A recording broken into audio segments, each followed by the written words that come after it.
This is a fight and knockout breakdown of Floyd Mayweather versus Ricky Hatton from back in December 2007. I'm going to take a look at Floyd's strengths and vulnerabilities that I believe he put on display in this particular fight.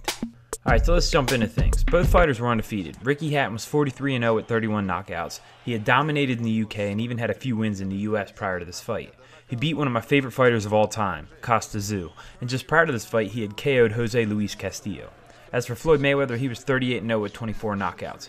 Floyd was just coming off his win against Oscar de la Hoya, and this fight would continue to propel him into superstardom. Floyd won this fight by knockout in the 10th round, but before we look at the knockout, let's take a look at the 3 strengths and 3 vulnerabilities that I saw in this fight. Mayweather's first vulnerability is fighting at close range. Nobody can hang with him when he's fighting at a distance, and in this fight in particular, he dominated Hatton. But there were a few instances where Hatton was able to start landing a few punches at close range. Typically, it's when he can get him on the ropes. So here you can see Hatton getting Mayweather on the ropes. Now while all his punches aren't very effective, and they're not all landing, some of them are. And if Mayweather gets in the ring with someone like Pacquiao, I believe that some of those punches will land.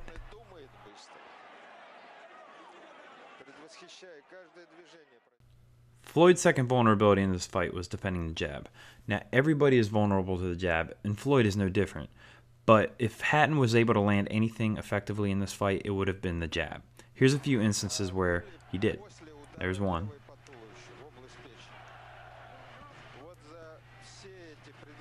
Now notice how Hatton steps with this jab. It's a way to close the distance and land.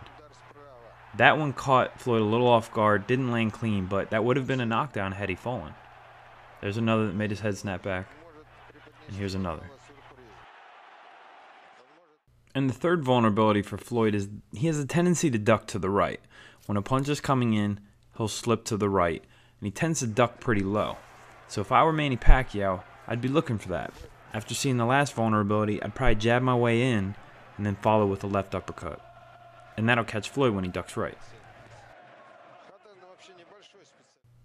Alright, so on to the strengths, and obviously Floyd's got a lot of them. The first strength is his shoulder roll technique. He uses it in all of his fights, and in this fight in particular, he used it against Ricky Hatton. Now, as I mentioned before, Hatton was able to land a few punches at close range, but as you can see here, a lot of these are glancing blows. They're not landing clean.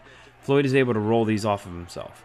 He's keeping his left shoulder high to protect the left side of his chin, and he keeps his right hand high to protect the right side of his chin, and then he's twisting his torso as punches are coming in from the left and the right. The second strength for Floyd in this fight was letting his hands go, and what I mean by that is that he let his punches fly. Normally Floyd is a calculated puncher. He tends to pick and choose, he tends to throw pot shots, but in the 8th round of this fight, he let his hands go. And he could tell probably that Ricky Hatton was hurt, he could tell that a knockout was on the horizon, and so he just started teeing off on Ricky Hatton. Now Hatton is the kind of guy who kind of comes straight in. He's not very good at slipping his way in. This is something that Pacquiao needs to think about as he tries to close that distance with Floyd Mayweather. You got to slip, you got to move, you got to jab your way in. You cannot walk straight in.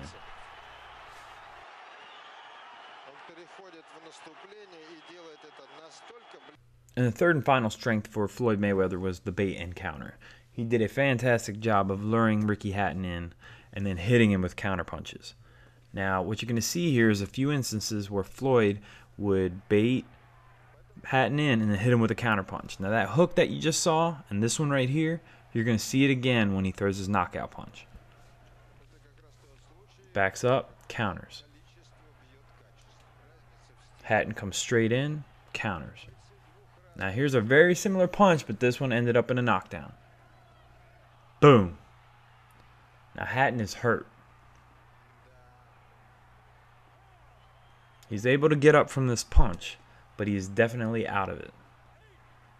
Floyd used his momentum against him. As Hatton came forward, Floyd hit him. Now Floyd's on the attack.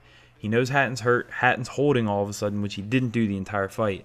Floyd knows he's hurt. So Floyd is going to go on the attack now. Hits him with another hook and a right, and he's done. Obviously, Floyd's thrilled. It was a really cool ending to the fight. One of the best fights I've seen for Floyd. Great finish.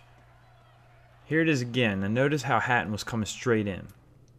Again in slow motion. Coming straight in. He's trying to throw the hook. Floyd knows it's coming. He's been doing it all night long. He beats him to the punch, uses Hatton's momentum against him. As Hatton's coming forward, all Floyd has to do is plant and throw that hook, use a little bit of rotation with the hips, and man, you're going to knock him out. And that's what he did. So hopefully you guys learned something. Until next time, see ya.